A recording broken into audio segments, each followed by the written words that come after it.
அதிதி பைரவி ஆன்மீகம் YouTube channel சார்பாக அனைவருக்கும் வணக்கம்.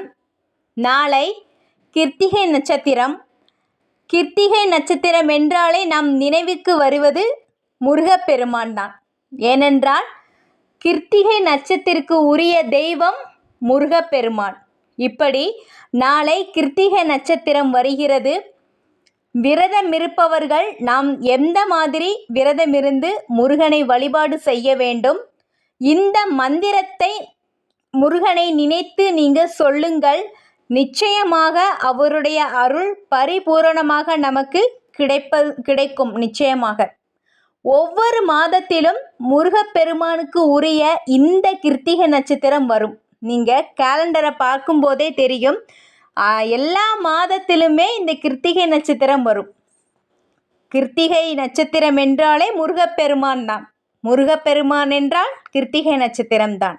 ஏனென்றால் அவருக்குரிய நட்சத்திரம்தான் இந்த கிருத்திகை நட்சத்திரம். கிருத்திகை நட்சத்திர நாளன்று நாம் முருகனை நினைத்து விரதம் மேற்கொள்வதால் சிறப்பான பலன்களை நாம் பெற முடியும். அப்படி அவரை நினைத்து இந்த மந்திரத்தை நீங்கள் 9 முறை சொல்லி வழிபாடு செய்யுங்கள். நாளைய தினம் கிருத்திகை நட்சத்திரம் வருகிறது. முருகப்பெருமானை அவருக்குரிய கிருத்திகை நட்சத்திர நாளன்று நீங்கள் சொல்ல வேண்டிய மந்திரம் இதோ. ஓம் வன்னி தேகாய வித்மகே மகதபாயாக தீமகி தன்னோ கிருத்திக பிரச்சோதயாத். இந்த மந்திரத்தை நீங்கள் 9 முறை சொல்லுங்கள். கோவிலுக்கு சென்று முருகப்பெருமானை அங்குள்ள முருகப்பெருமான் வள்ளி தெய்வானையுடன் காட்சி தருவார். அவரை நினைத்து மனதில் உருகி நீங்கள் வேண்டிக் கொள்ளுங்கள். உங்களுடைய வேண்டுதல் அனைத்தையும் நிறைவேற்றி வைப்பார் நம் முருகப்பெருமான். நாளை கிருத்திகை நட்சத்திரத்தன்று அதிகாலையில் எழுந்து நீங்கள் கோவிலுக்கு சென்று வழிபாடு செய்யுங்கள். உங்களுக்கு காலையில் கோவிலுக்கு சென்று வழிபாடு செய்ய முடியும் என்றால் காலையில் போய் நீங்கள் வழிபாடு செய்யுங்கள். காலையில் வேலை இருக்குன்னு நினைக்கிறவங்க மாலையில் நிச்சயமாக நீங்கள் கோயிலுக்கு போய் முருகன் கோயிலுக்கு அங்கு நடக்கும் தீபாராதனை தீபதூபம் அனைத்தையும் பாருங்கள். இந்த மந்திரத்தை நீங்கள் 9 முறை கண்டிப்பாக சொல்ல வேண்டும். சொல்ல முடியும் நினைப்பவர்கள் 27 என்ற எண்ணிக்கையில் நீங்கள் கூறி 9 முறை முருகன் சந்நிதியை நீங்கள் வலம் வர வேண்டும். இப்படி இந்த மந்திரத்தை சொல்லி நீங்கள் முருகனை 9 முறை நீங்கள் வலம் வரும்போது நிச்சயமாக மனதில் ஒரு தைரியம், மன அமைதி, நம்முடைய வேண்டுதல் அனைத்தும் நிறைவேற்றி வைப்பார் நம் முருகன். இப்படி ஒவ்வொரு கிருத்திகை நட்சத்திரத்தன்றும் ஒவ்வொரு மாதத்திலும் கிருத்திகை நட்சத்திரம் வரும். இப்படி ஒவ்வொரு மாதத்திலுமே வரும் கிருத்திகை நட்சத்திரம் அன்று நம் முருகப்பெருமானை நினைத்து நாம் வேண்டிக் கொள்வதால் நமக்கு நம்முடைய வேண்டுதல் அனைத்தையும் நிறைவேற்றி வைப்பார். நம் யோகங்களையும் நமக்கு பெற்றுத்தருவார். நம்முடைய எதிர்காலம் நல்வாழ்வாக சிறப்படைய செழிக்கவும் வைப்பார் முருகன். ஜோதிட சாஸ்திரம் படி 27 நட்சத்திரங்களும் இந்த 12 ராசிகளுக்குள்ளதான் அடங்கும். இவற்றை நவ நாயகர்கள் என்றும் சொல்லப்படுது. 9 கிரகங்களுமே இதை ஆட்சி செய்யப்படுது. இப்படி கிரகங்களோட இருக்கிற நன்மை தீமை எல்லாமே எல்லாருக்குமே ஒருதாக இருக்காது. ஒருவருக்கு நல்லதை செய்கின்ற கிரகம் மற்றொருவருக்கு தீமையை செய்யும். இப்படி கிரக நிலைகளை சரியாக நமக்கு அமைத்து கொடுத்து நம்மளை நல்வாழ்வுக்கு கொண்டு செல்வ நாயகன் சொல்லி பார்த்தோம்னா நம் முருகப்பெருமான் தான். இப்படி நாளைய தினம் நீங்கள் கிருத்திகை நட்சத்திரம் என்று விரதத்தை நீங்கள் மேற்கொள்ள வேண்டும்.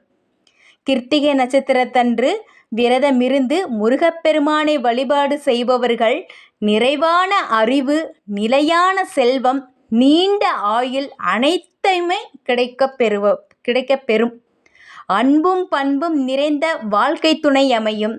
குழந்தை பேர் இல்லாதவர்களுக்கு குழந்தை பேர் நிச்சயமாக கிடைக்கும். குழந்தை உள்ளவங்களுக்கு நல்ல குணமுள்ள குழந்தைகள் பேரை பெற சிறப்பாக வாழ்வாங்கு வாழ வைப்பதற்கு நம் முருகப்பெருமானின் அருள் ஆசி அனைத்தும் கிடைக்கும். முருகப்பெருமான் என்றாலே செவ்வாய்தான், செவ்வாயின் அம்சம். அதனால் செவ்வாய் கிரகத்தால் ஏற்படும் ஒரு செவ்வாய் தோஷமாக இருக்கட்டும், திருமண தடை, புத்திர தோஷம், இந்த மாதிரி தோஷம் அனைத்துமே நிவர்த்தி செய்ய வேண்டுமென்றால் நம் முருகன் காலை கட்டியாக பிடித்து கொள்ள வேண்டும். கடன் தொல்லையில் இருக்கிறவங்க நாளைய தினம் கிருத்திகை நட்சத்திரம் அன்று நீங்கள் முருகனை வழிபாடு செய்யுங்கள். கடன் தொல்லை அடியோடு நீங்கும்.